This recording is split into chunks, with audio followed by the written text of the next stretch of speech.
भारत पर Trump tariff को लेकर अपोजिशन लीडरान ने अमेरिका और मोदी हुकूमत की खारिजा पॉलिसी पर तनकीद की और मोदी सरकार को ट्रंप को सख्त जवाब देने का मुतालबा किया।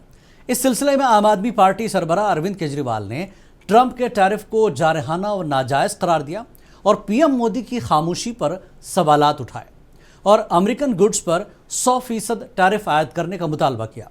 वहीं कांग्रेस सदर मल्लिकार्जुन खड़गे ने कहा कि मोदी हुकूमत की गैर पुख्ता खारिजा पॉलिसी यानी अनरिजॉल्व फॉरेन पॉलिसी की वजह से ये टैरिफ्स लगाए गए हैं और फॉरेन पॉलिसी में रिफॉर्म्स का भी मुतालबा किया।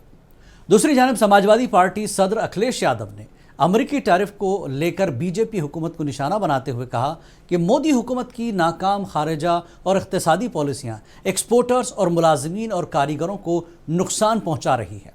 अखिलेश इंडस्ट्रीज़ को बर वक्त मदद और रिलीफ फराहम करने का मुतालबा किया ताकि बेरोज़गारी की सूरत हाल को मज़ीद ख़राब होने से रोका जा सके। और इसी मुद्दे पर बाबा रामदेव ने ट्रंप के फैसले को सियासी बदमाशी करार देकर अमेरिकी कंपनियों और प्रोडक्ट जैसे KFC, पेप्सी, मैकडोनल्ड्स वगैरह के खिलाफ अवामी बाइकॉट की तहरीक चलाने का मुतालबा किया। बहरहाल भारत में सियासी लीडरान के मुताबिक जिस तरह चीन और कनाडा ने अमेरिका को झुकाया, वैसे भारत हिम्मत करता तो ट्रंप को झुकाया जा सकता था।